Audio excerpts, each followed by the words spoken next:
अपने हाथों को उठाएंगे। आपको याद होगा 2017 में मैंने एक भविष्यवाणी की थी, आप उसे इंटरनेट पे देख रहे हैं, मैंने अभी उसे नहीं डाला है, जहां मैं बात कर रहा हूं कि ईरान, अमेरिका और इजराइल के युद्ध की।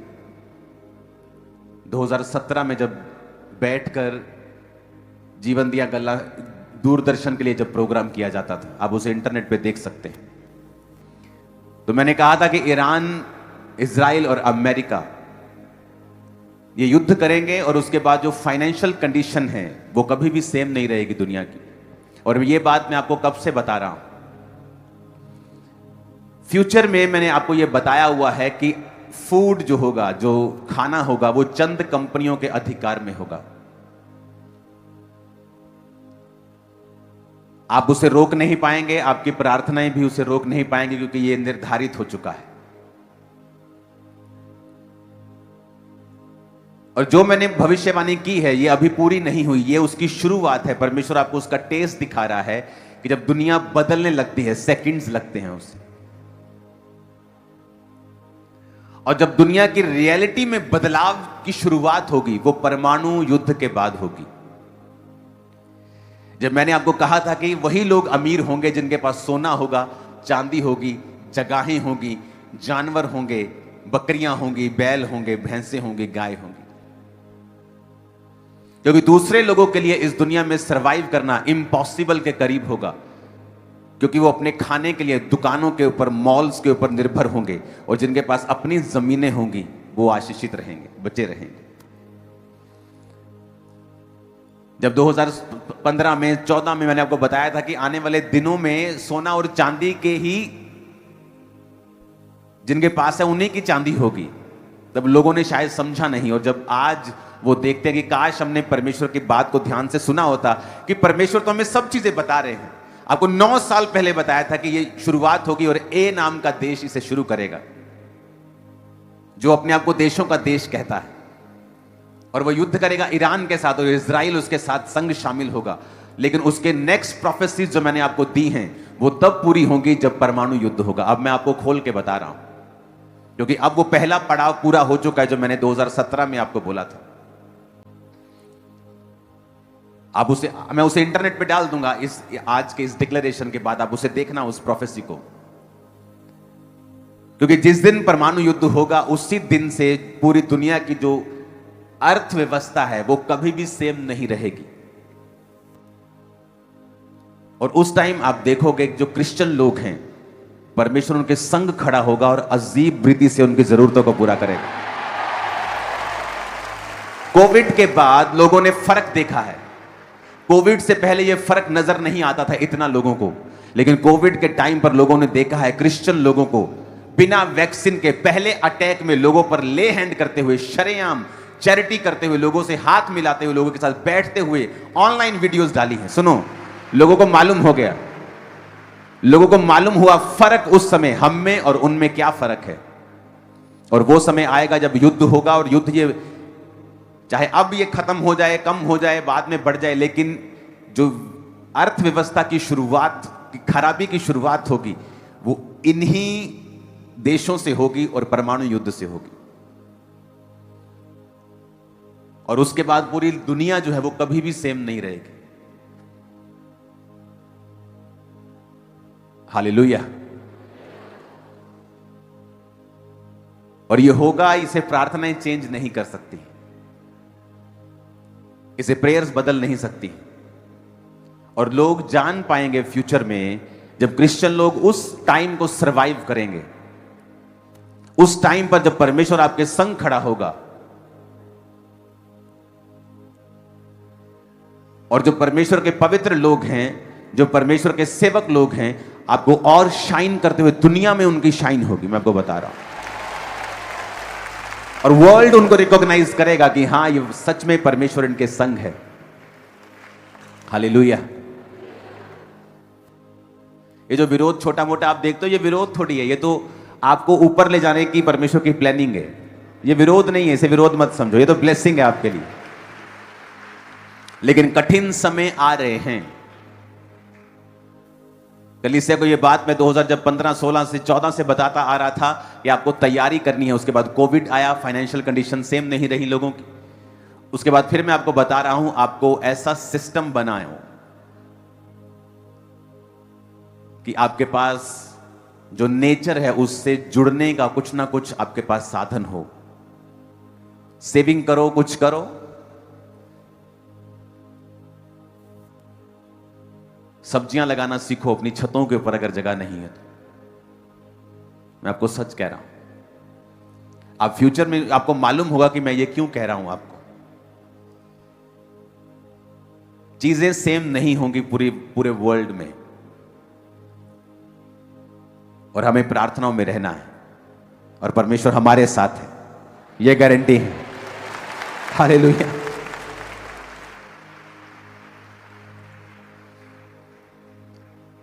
और परमेश्वर आने की तैयारी कर रहा है।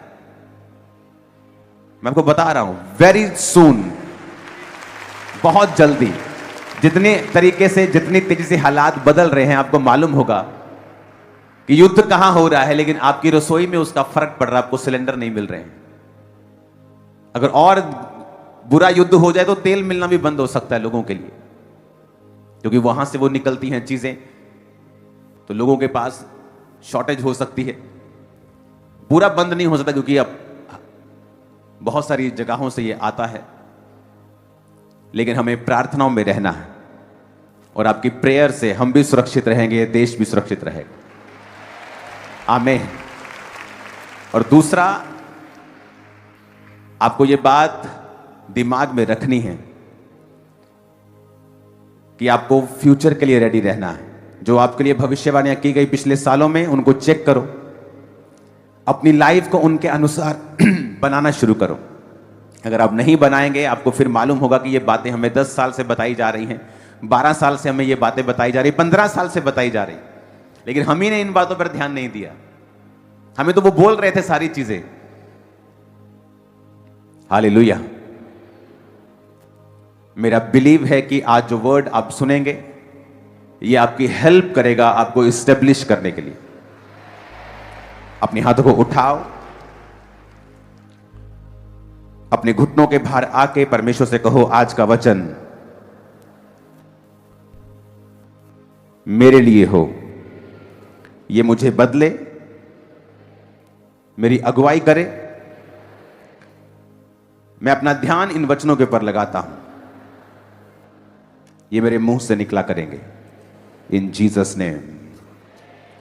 यशाया 54 उसकी 14 आयत को मैं पढ़ूंगा, और मैं इस आयत को इब्रानी भाषा में भी निकालूंगा, ताकि मैं इसे आपके साथ आपको समझा सकूं। अपने हाथों को उठाओ, कहो, जो वचन आज मैं सुनने वाला हूं, मैं वायदा करता हूं, मैं इसे सुनाऊंगा दूसरों को भी, यीशु मसीह के नाम में।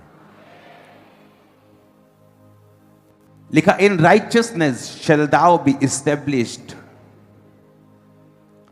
तू धार्मिकता के द्वारा स्थिर होगी। अपने पड़ोसी को बोलो, धार्मिकता के द्वारा तू स्थिर होगा। इब्रानी भाषा का 6666वां शब्द जो धार्मिकता के लिए इस्तेमाल किया गया है, उसका मतलब है तसेदाक। तसेदाक का मतलब है राइचियसनेस, राइटनेस, रेक्टिट्यूड।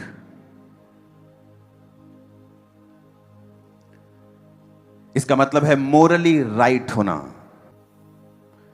अगर हम इसे गूगल पे पढ़ेंगे रेक्टिट्यूड को, तो rectitude is a noun referring to the quality of being morally correct, honest and upright in behaviour और जजमेंट।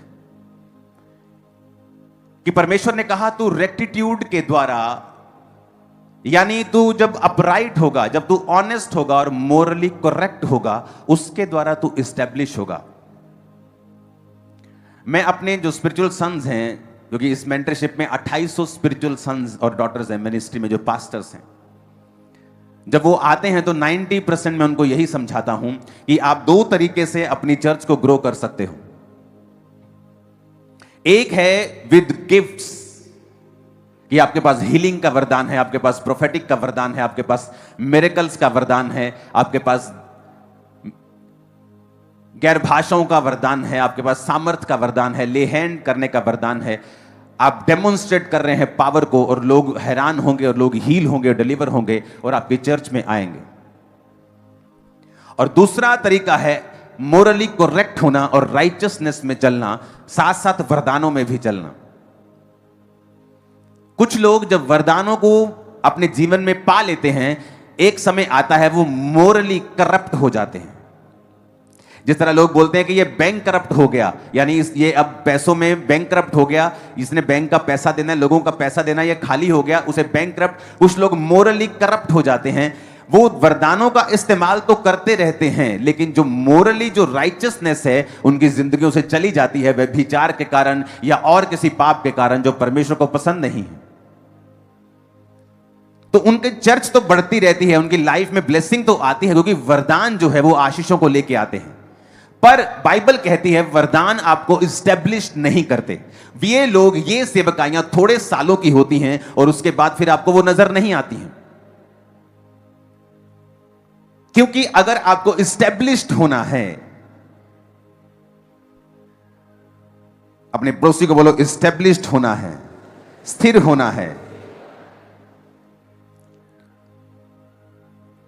एक है कि आपको स्थिरता चाहिए अपनी लाइफ में, आपके फाइनेंस में, आपकी सेवकाई में, आपकी पर्सनल लाइफ में, कि आप इस्टेब्लिश्ड होना चाहते हैं।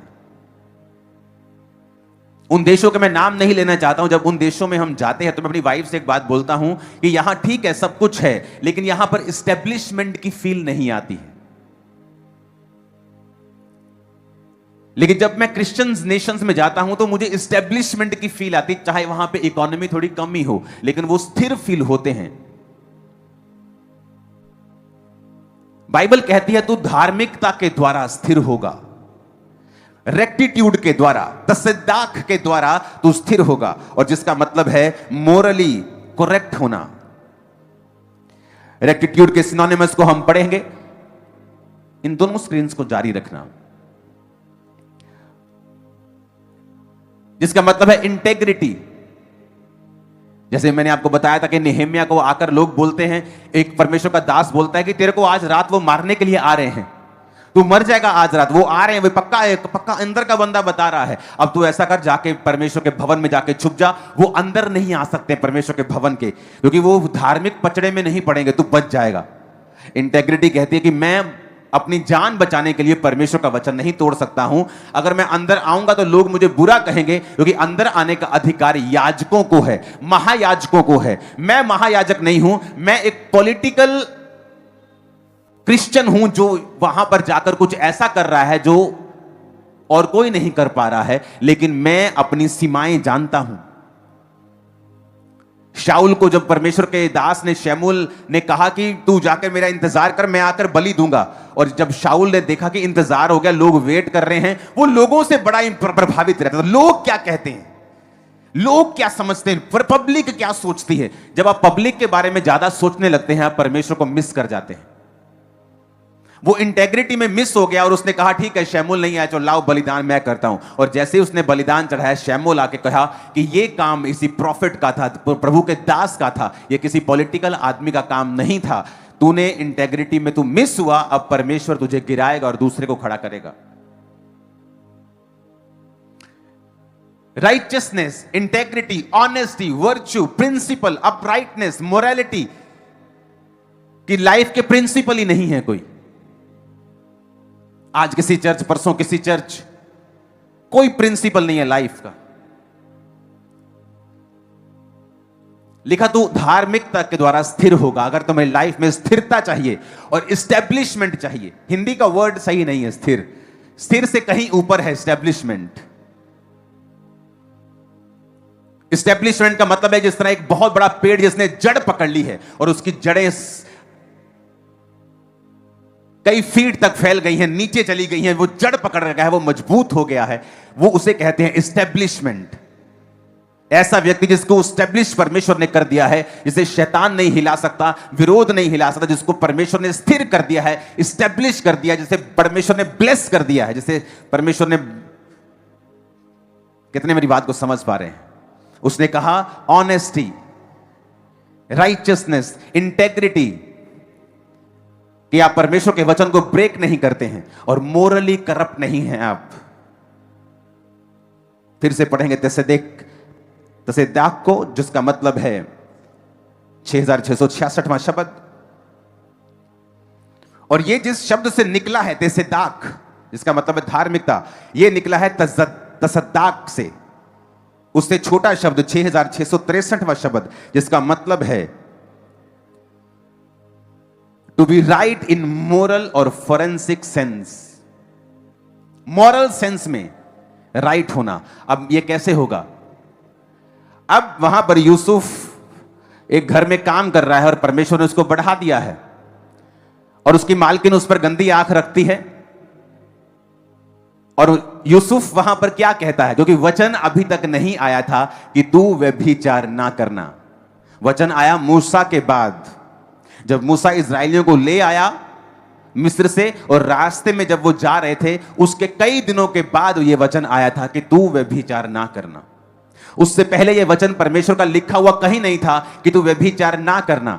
पर बाइबल कहती है कि जब यूसुफ ने अपनी मालकिन को बताया कि मेरे मालिक ने सारा कुछ मेरे हाथ में कर दिया है, वो नहीं देखता कि कितनी कनक उगी है, वो नहीं देखता किसको कितना ठेका दिया है, किससे कितना पैसा लिया है, उसने सारा कुछ मेरे हाथ में कर दिया। क्या अब यह सही होगा कि उसी की बीवी के साथ मैं गलत काम करूं? मैं मोरली करप्ट हो जाऊंगा। और बाइबल कहती है जब तुम मोरली करप्ट हो, तुम राइचियसनेस की पदवी को छोड़ रहे हो, तुम ब्लेस हो सकते हो, लेकिन वो स्थिरता, वो स्टैब्लिशमेंट कभी तुम्हारी लाइफ में नहीं आएगी। तुम खुले होगे अटैक्स के लिए, तुम खुले होगे एक्सीडेंट्स के लिए। कभी कुछ भी बुरी घटना होगी और तुम्हारा कमाया खिलाया पिलाया सब व्यर्थ हो जाएगा, और तुम उसी जीरो पे आ जाओगे जहां से तुमने शुरू किया, और हो सकता है जीरो से भी नीचे चले जाओ। वो कहता है उसने मोरली अपने आप को करप्ट नहीं होने दिया। परमेश्वर ने आपको एक ड्यूटी दी, आपको एक काम दिया, उसमें आप मोरली करप्ट हो सकते हैं चोरी करके। आपको पैसे का लालच आ गया, गेहजी को पैसे का लालच आ गया और वो मोरली करप्ट हुआ। जब वो राइचियसनेस से बाहर आया तो शैतान ने उसको कोड़ी कर दिया। वो स्थिरता, वो एस्टेब्लिशमेंट जो एलिया और अलीशा में हम देखते हैं, हम गेहजी में नहीं देखते। जबकि वचन ये कहता है, हमें समझाता है कि जो गेहजी था दिमाग का ज्यादा बारीक आदमी था, वो ज्यादा समझ, ज्यादा बुद्धि रखने वाला बारीक आदमी, चीजों को समझता था।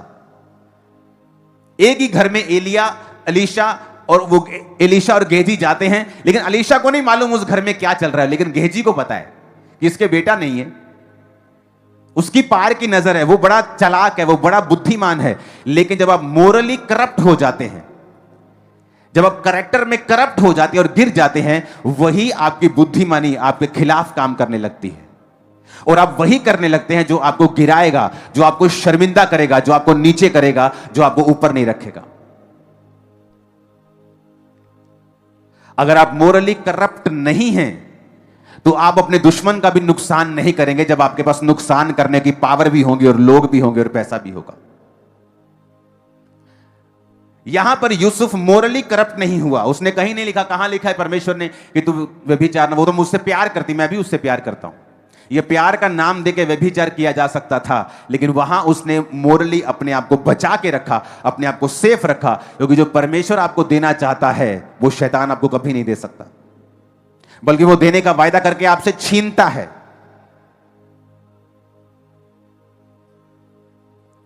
Hallelujah.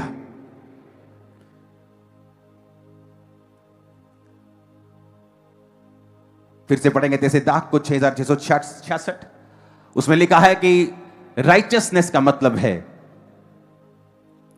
Rightness, rectitude, justice, Morli right होना। उसने कहा तो धार्मिकता के द्वारा स्थिर रहेगी। अपने पड़ोसी को बोलो, तो धार्मिकता के द्वारा स्थिर रहेगी। फिर से कहो अपने पड़ोसी को, आमीन। फिर लिखा तू अंधेर से बचेगी। अपने पड़ोसी को बोलो तू अंधेर से बचेगा। अंधेर का अगर आप इब्रानी भाषा पढ़े जिसमें लिखा है डिस्ट्रेस, फ्रॉड, इंजरी, ऑपरेशन। कहता जब तू राइचियसनेस में चलेगा और धार्मिकता में चलेगा तू अंधेर से बचेगा, इंजरी से बच जाएगा, ऑपरेशन से बच जाएगा। फ्यूचर में तेरे दिमाग पे कोई प्रेशर नहीं होगा, तेरे दिमाग पर कोई बोझ नहीं होगा, शैतान तुझे ऑप्रेस नहीं कर पाएगा, डिप्रेस नहीं कर पाएगा। तू फ्रॉड से बचेगा, तेरे आंखें बिल्कुल क्लियर होंगी, तुझे मालूम होगा कौन तेरे साथ है और कौन तेरे साथ नहीं है, तो बिल्कुल फ्रॉड से बच के रहेगा। जब तू धार्मिकता में चलेगा, सब बोलो आमीन। क्योंकि तुझे डरना ना पड़ेगा और तू भयभीत होने से बचेगी, क्योंकि भय का कारण तेरे पास ना आएगा। आमीन। क्योंकि भय का कारण उसने कहा तेरे पास ही नहीं आएगा। मैं उसको पहले ही तेरे से दूर कर दूंगा जब तू धार्मिकता में अपना जीवन बिताएगा।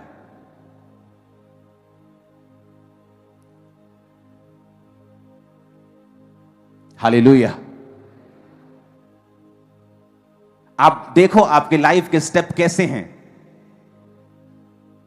क्या वो आपको मोरली आप करप्ट तो नहीं हो रहे हैं उन चीजों को करके? क्योंकि अगर आप मोरली करप्ट होते हैं तो आप ये बैंक करप्ट से भी बुरी सिचुएशन में फंस चुके हैं। किसी के पैसे के ऊपर निगाह रखनी, किसी की तबाही के बारे में सोचना, किसी को डाउन करने के बारे में सोचना, आप ऑलरेडी मोरली करप्ट हो चुके हैं। जब आप मोरली करप्ट हो गए, आप राइचियसनेस से जब बाहर आ गए, तो वचन कहता है कि तू स्थिर कभी नहीं होगा, इस्टेब्लिश नहीं होगा। डर के कारण तेरे पास आते जाएंगे बार बार, तू भयभीत होता रहेगा, भय का कारण तेरे पास आएगा, तू डरता रहेगा, तेरे पे अंधेर होता रहेगा। तक का होता रहेगा पंजाबी जो तक के तो बचना है शैतान दे ते लिखा तू धार्मिकता दे अनुसार अपनी जिंदगी में बिता। धार्मिकता का मतलब है राइट स्टैंडिंग विद गॉड, ये खुदा के साथ सही खड़े होना। जो खुदा का वचन कहता है उसे वैसा ही कंप्लीट करना, उसमें अपनी कुछ कारीगिरी करने की कोशिश ना करना। ये कहां लिखा है वचन में? ये नहीं करना। कुछ चीजें वचन में नहीं लिखी हैं। कहां लिखा है वचन में सिगरेट नहीं पीना है? नहीं लिखा वचन में। नए नए नशे आ जा रहे हैं, कहां लिखा वचन में उनको नहीं पीना है? लेकिन हमें वो आत्मा से पता है, मोरली पता है, विवेक कॉन्शियस में हमें पता है। इसलिए वचन कहता है कि परमेश्वर तुम्हारा कहता है कि अपने विवेकों को कभी निर्बल मत होने दो। विवेक निर्बल कैसे होता है? कि वचन में नहीं लिखा है पर आपके विवेक को यह बात पता है कि यह चीज रॉन्ग है जो मैं कर रहा हूं। और जब आपके कहां परमेश्वर आपसे बात करता है? आपके विवेक में। आपके विवेक, आपके इनर मैन से वो बात करता है। जब आपका इनर मैन निर्बल हो जाता है एक पाप के बार बार करने के द्वारा या ढीठ होने के द्वारा, आपको पता है कि ये करेक्ट नहीं है, आप कुछ भी बेच रहे हैं ऐसा गलत, आप कुछ भी गलत कर रहे हैं, आप कुछ चोरी कर रहे हैं, आपको पता है ये गलत है, लेकिन उस पाप में बने रहने के कारण आपका विवेक निर्बल हो जाता है और एक दिन मर जाता है। और जब परमेश्वर वहां बात करता है आपको समझ नहीं आती, आपको सुनता नहीं, और जब परमेश्वर के साथ कनेक्शन कट हो जाता है आप उसी दिशा में जाने लगते हैं जहां शैतान चाहता है, और वो दिशाएं फिर डिस्ट्रक्शन को, अंधेर, बीमारियां, भय, ऑपरेशन, डिप्रेशन, फिर वो वहां आता है। और परमेश्वर नहीं चाहता वहां जाएं। सब बोलो आमीन। उसने लिखा तू फियर तेरे पे कब्जा नहीं करेगा, तू अंधेर से बचेगा, डरना ना पड़ेगा, तू भयभीत ना होगा, डर का कारण तेरे पास नहीं आएगा, तू अंधेर से बचेगा। सब बोलो आमीन। तू अंधेर से बचेगा।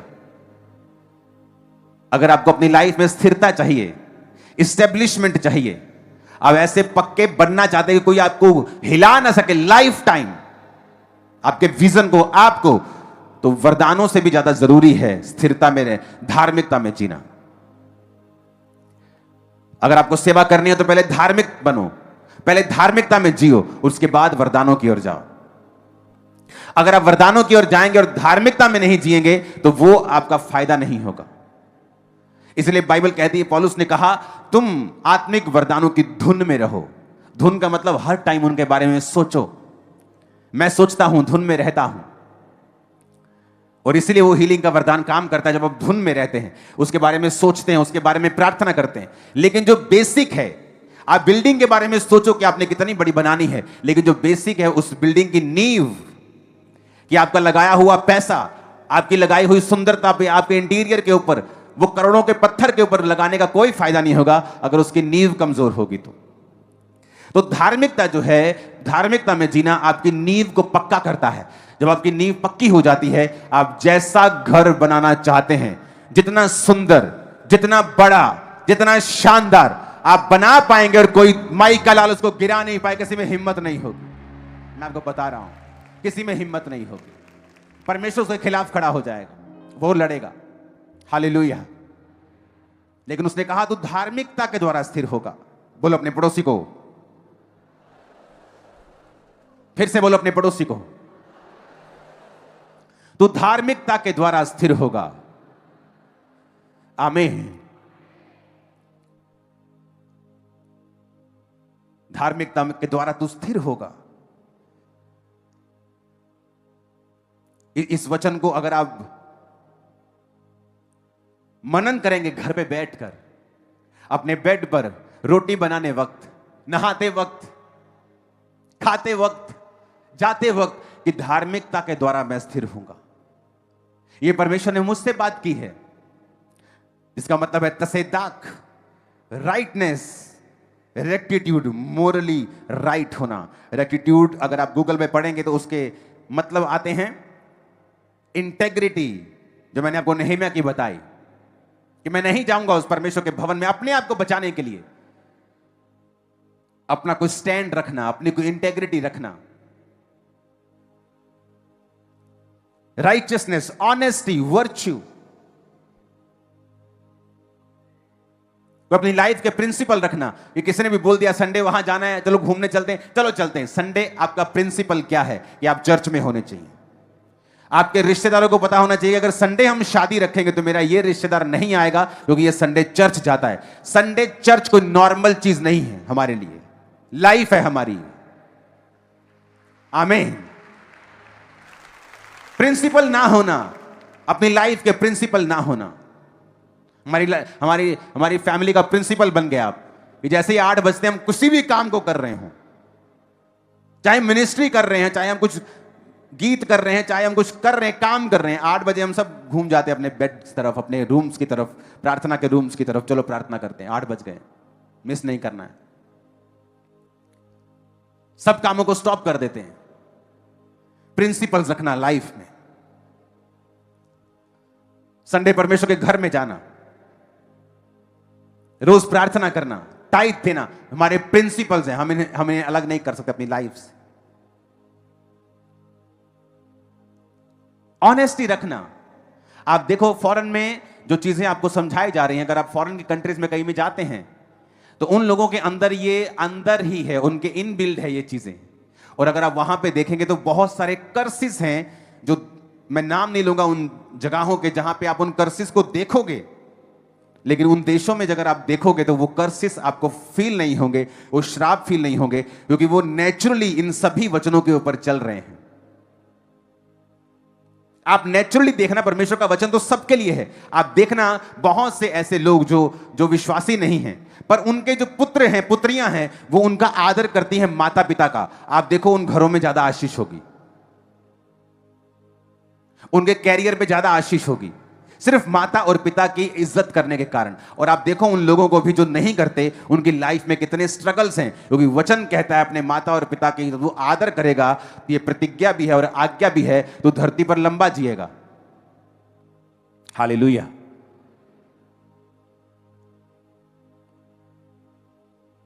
अपने पड़ोसी को बोलो राइचियसनेस में, धार्मिकता में जीना है, ऑनेस्टी में जीना है। आमीन। क्या आप इतने ऑनेस्ट है कि रास्ते पे आपको एक मोबाइल फोन मिल जाए और आप उसको जेब में ना डालें, बल्कि ये ढूंढे कि ये किसका है? आपको रास्ते में बैग मिल जाए पैसे से भरा हुआ, आप ढूंढे कि ये किसका है, ना कि वो आपका है। ऐसा करके देखो, मैंने करके देखा है, यहोवा ने 100 गुना दिया है वापस। उसने कहा अगर तू स्टेब्लिश होना चाहता है, यहां अमीरी की आशीष की बात नहीं हो रही है। आपका वरदान आपको अमीर कर सकता है, आपको मशहूर कर सकता है, आपको नंबर 1 कर सकता है, लेकिन आपको स्टेब्लिश करने के लिए धार्मिकता की जरूरत पड़ेगी। तो अच्छा है कि आप रहें वरदानों के पीछे और खूब उसे इस्तेमाल करें, लेकिन आप धार्मिकता के बारे में रखें कि वो आपकी नींव है, आपकी फैमिली की नींव। अपने बच्चों को उसके बारे में सिखाएं। हर छोटी छोटी बात में वो सिद्ध होती है। धार्मिकता कोई बड़ी चीजों से शुरू नहीं होती, छोटी छोटी बातों से वो मालूम होती है। आप झूठ बोलते हैं, आप मोरली करप्ट हैं, चाहे वो किसी भी फायदे के लिए क्यों नहीं किया गया, किसी भी चीज के लिए क्यों नहीं किया गया, चाहे फाइनेंशियल बेनिफिट लेने के लिए किया गया हो, आप मोरली राइट नहीं हैं। आप जो मर्जी कर लो। और ये छोटी छोटी चीजें नहीं होती, परमेश्वर इन्हीं से जज करता है कि मैं इस आदमी को कितना दूर लेके जा सकता हूं। हम एक पहाड़ में एक जगह घूम रहे थे, तो वहां किसी का, मैं बेंच पे बैठा तो किसी का आईफोन पड़ा था, तो मैंने वो उठा के मैंने देखा, वो फोन आया किसी का, मैंने हेलो किया, तो मैंने, उसने कहा कि ये कौन, मैंने कहा नहीं ये उनका फोन है, लेकिन मेरे पास रह गया है, यहां पर पड़ा था, तो कृपया आप उनके आसपास के किसी आदमी को बताओ कि ये फोन मेरे पास है, वो मुझसे ले ले। तो हमें वो मालूम हुआ कि वो एक सिस्टर थी, वो हमारे साथ ही सैर कर रही थी पहाड़ों में, उसी का वो फोन था। जब वो आधे घंटे बाद उसने कॉल किया और बताया कि हम यहां खड़े, तो मैंने कहा वहीं खड़े रहो, आपको। वो हैरान थे कि फोन क्यों वापस कर दिया इतना महंगा, इतना महंगा फोन कोई वापस ही नहीं करता है, ये कैसे कर दिया इन्होंने। आप छोटी छोटी चीजों के लिए झूठ बोलते हैं, अपने कॉलेज में झूठ, अपने घर में झूठ, अपने बिजनेस में झूठ। आपको ये चीजें मोरली करप्ट करती हैं और आपको मालूम नहीं। परमेश्वर ऊपर से देख रहा है, और क्या देख रहा है कि इस्राएली लोग जो है ना, ये लोग आशीष लेते हैं और फिर ये पाप में गिरते हैं। कहता अब मैं एक काम करूंगा, मैं सब आशीषें तुम्हें नहीं दूंगा, मैं जो तुम्हें देने वाला था ना, अब मैं धीरे धीरे दूंगा और कुछ को नहीं दूंगा। यानी परमेश्वर डिसाइड करता है कि वो आपको कितना देगा, आप कितने के काबिल हैं, आप कितना कंटेन कर सकते हैं, संभाल सकते हैं। वो आपको देखकर आपकी हरकतें, आपके स्टेप्स, आपका दिल, आपका हार्ट वो जांचता है। वचन कहता है वो दिलों और गुर्दों को जांचने वाला परमेश्वर है। वो छोटा झूठ एक्चुअल में आपको मोरली करप्ट कर रहा है। वो किसी भी फायदे के लिए हो, वो टेम्परेरी फायदे के लिए हो, परमानेंट फायदे के लिए हो, लेकिन वो आपको राइट एस्टेब्लिश नहीं कर रहा है। इसीलिए कुछ लोग एस्टेब्लिशमेंट में, स्थिरता में आने के लिए बड़ी जूझते हैं, वो प्रार्थना भी करते हैं, लेकिन ये चीज प्रार्थना भी नहीं करती जब तक आप राइचसनेस में स्थिर नहीं, आप जब तक वो धार्मिकता में जब आप नहीं आते। ऑनेस्टी, ये जो है वो है।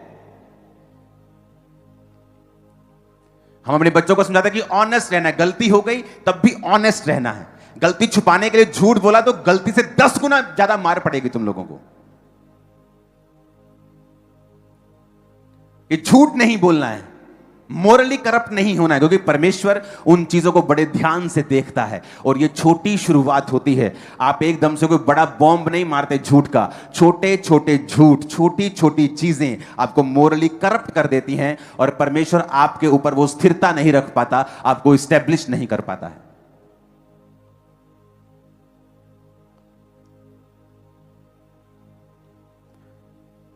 जब दाऊद के भाई चराने के लिए जाते थे, या यूसुफ के भाई भेड़ बकरी को चराने के लिए जाते होंगे, तो क्या झूठ बोल रहे हो, कितना झूठ बोलते हैं।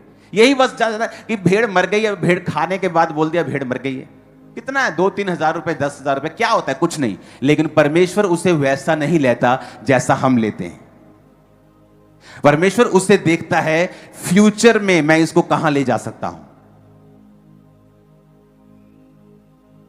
ये कितने काबिल है, मैं इसको कितना दे सकता हूं, क्या ये कंटेन कर सकता है, क्या ये संभाल सकता है उस मस्से को। अगर ये मोरली फेल है तो परमेश्वर कई लोगों पर मस्सा भी नहीं उड़ेलता है, उनको सामर्थ्य भी नहीं देता है।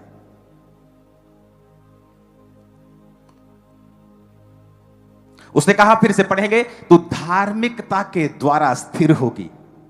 इन righteousness shall thou be established. आपको एस्टैब्लिश्ड होना है, कोई छक्का मारना है आपको धार्मिकता के द्वारा। तू धार्मिकता के द्वारा स्थिर होगी और अंधेर से बचेगी। तुझे डरना ना पड़ेगा, तू भयभीत होने से बचेगी, भय का कारण तेरे पास नहीं आएगा। कितनी ब्लेसिंग्स हैं।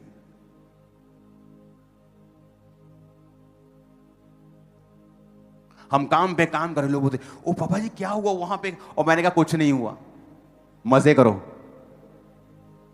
क्योंकि भय का कारण मेरे पास नहीं आ सकता है, वो आपके पास भी नहीं आ सकता। आमीन। आप देखना, डर तब ज्यादा लगता है जब आप धार्मिकता से बाहर होते हैं, और जब आप धार्मिकता में जीने लगते हैं डर आपकी लाइफ से खत्म होता है। आप ये नहीं कि आप बिल्कुल निडर हो, परमेश्वर के जैसे हो जाते हैं, लेकिन आप वैसे नहीं होते जैसे लोग होते हैं।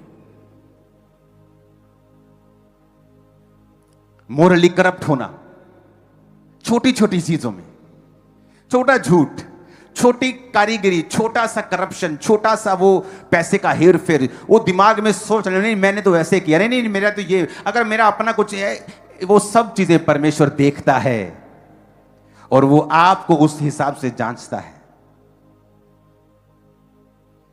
हालेलुया।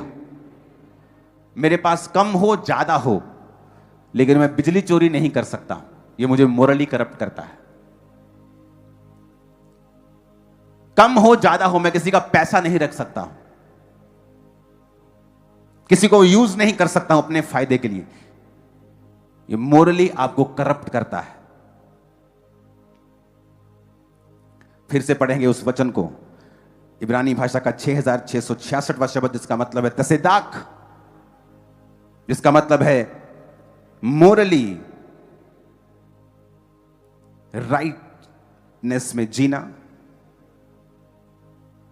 और ये शब्द निकला है 6663 शब्द से, तसदाक से, जिसका मतलब है राइट होना इन मोरल और फोरेंसिक सेंस, क्लेंस करना, क्लियर सेल्फ,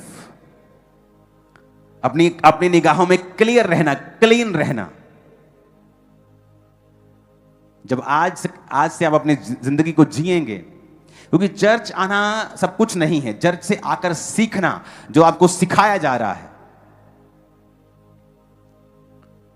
वो ज्यादा इंपॉर्टेंट है, और उसको मानना ज्यादा इंपॉर्टेंट है।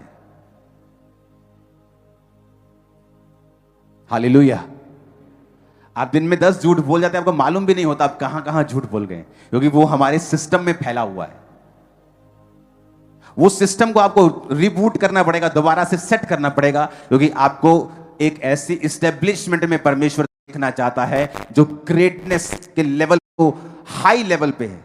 आपके बच्चे, आपकी लाइफ, आपकी फैमिली, आपका फाइनेंस, आपकी बॉडी, आपकी सेहत, वो दूसरों से अलग होगी जब आप ऐसा जीवन जिएंगे, अलग होगी। मैंने बहुत सारे पास्टर्स को देखा है मोरली करप्ट, जेलस दूसरों से, मोरली करप्शन में बिल्कुल जीते हुए। वरदान आपको किसी लेवल तक बढ़ा देंगे, पर धार्मिकता आपको स्थिर रखती है। और अगर धार्मिकता के बाद आपके पास हाई वरदान है, फिर आप ब्लेस्ड हैं, आपके जैसा कोई नहीं। अगर धार्मिकता के बाद आपके पास ये चीजें हैं। आमीन। अपने पड़ोसी को बोलो, छोटी छोटी चीजों में करप्ट नहीं होना है, क्योंकि तू धार्मिकता के द्वारा स्थिर होगा, स्थिर होगी। रेक्टिट्यूड के फिर से गूगल ट्रांसलेशन को पढ़ेंगे। Rectitude is a noun referring to the quality of being morally correct, honest and upright in behaviour और जजमेंट। नहीं, फिर से पीछे करो उसी शब्द को, उसी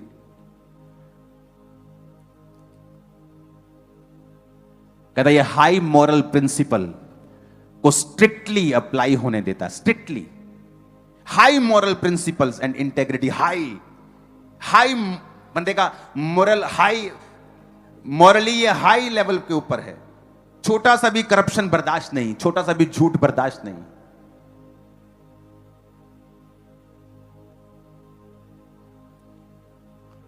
जब ये चर्च की मैंने नींव पत्थर डाला, शायद आपको मालूम नहीं होगा, तो इस शहर का जो मेयर थे, वो मेरा रिश्तेदार थे, करीब के रिश्तेदार, मेरी चाची के भाई हैं वो, जलंधर शहर के।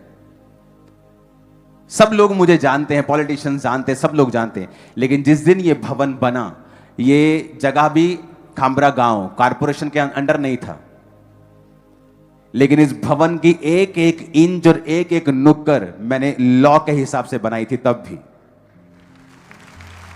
एक एक चीज, उसके दरवाजों की विड्थ कितनी होनी चाहिए, उसकी हाइट कितनी होनी चाहिए, उसका आसपास क्या होना चाहिए, एक एक सिंगल सिंगल चीज। वो लोग बोलते हैं आपको क्या जरूरत है, आपका